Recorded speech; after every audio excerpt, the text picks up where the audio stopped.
Down in Miami-Dade, a critical deadline is bearing down on thousands of condo owners, buyers, and really the entire real estate market. You see, new state laws have put building safety and financial health under a microscope. And with the clock ticking, a huge number of condo associations are falling behind, which is creating a massive wave of uncertainty. So what does this all mean for the people who live there? Let's get into it. All right, so here's the plan. First, we're going to unpack just how big this problem really is. Then, we'll break down the new legal requirements, the SARs, that are at the center of all this. After that, we'll dive into the hard numbers, who's compliant and, more importantly, who's not. We'll see how this is creating a brand new obstacle for the real estate market. And finally, we'll show you a tool that brings some much-needed clarity and tell you exactly how you can check on any building in the county.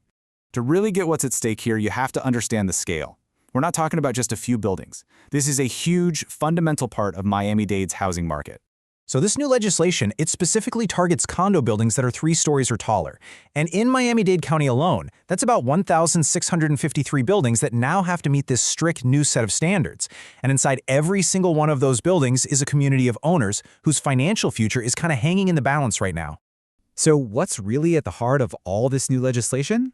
Well, it all comes down to a mandatory report. It's called a SIRS, which stands for Structural Integrity Reserve Study. Think of a structural integrity reserve study as a complete financial and physical checkup for a condo building. The whole point is to force associations to look down the road, identify those huge upcoming expenses. We're talking roofs, foundations, things like that, and then prove they actually have the money set aside to pay for it. It's all about preventing those surprise multi-thousand-dollar special assessments that can absolutely crush residents financially. And this isn't just a quick look around, not at all. The law is super specific. It requires a licensed professional, like an engineer or architect, to do a full visual inspection. They have to estimate how much life is left in all the critical parts of the building and, this is key, put a real price tag on what it will cost to replace them.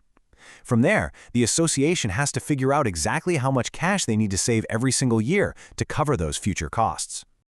Okay, so now that we know what the requirements are, the big question is, how are Miami-Dade's condo associations actually doing?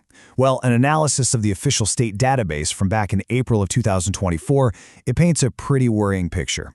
What the data shows is a massive gap in compliance. Now, the good news is that 70% of the eligible buildings, that's 1,161 of them, have filed the reports. But that leaves a huge portion that just hasn't. We're talking about nearly a third of all eligible condo buildings in the entire county that are currently not in compliance with the law. Just to put that percentage into real terms, that's around 492 condo associations that are out of step with state law. That's 492 communities where thousands of owners, and not to mention potential buyers, are completely flying blind. They don't have that official, state-required assurance about their building's structural and financial health. And if you dig even deeper into that data, you find an even more critical group. Among those unfiled buildings, 250 of them have been flagged as needs attention. These 250 buildings, they represent the highest risk properties in the county, where the potential for a financial disaster is the most serious. You see, this compliance gap isn't just about some late paperwork. It's created a huge new hurdle in the real estate market. It's introducing some really serious financial risks for anyone trying to buy or sell a condo in one of these affected buildings. For buyers, the risks are pretty clear. Lenders are getting really nervous about financing deals in non-compliant buildings, which makes it tough to get a mortgage. Then there's the looming threat of a giant special assessment popping up out of nowhere when the building is finally forced to fund repairs. And for sellers, the picture is just as bad.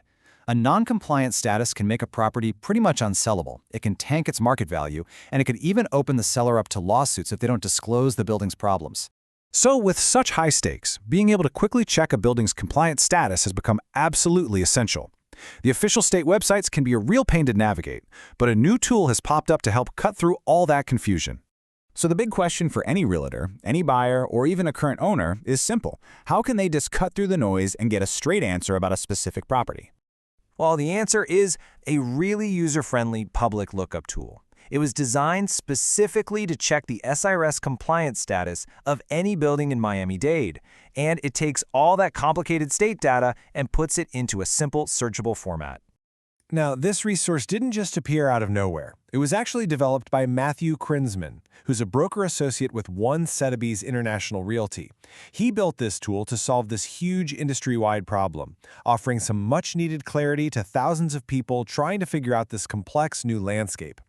All right, so we've laid out the problem, we've looked at the data, and we've seen the risks. The final step is to actually take action to protect your own interests, whether you're a buyer, a seller, or you already live in one of these buildings.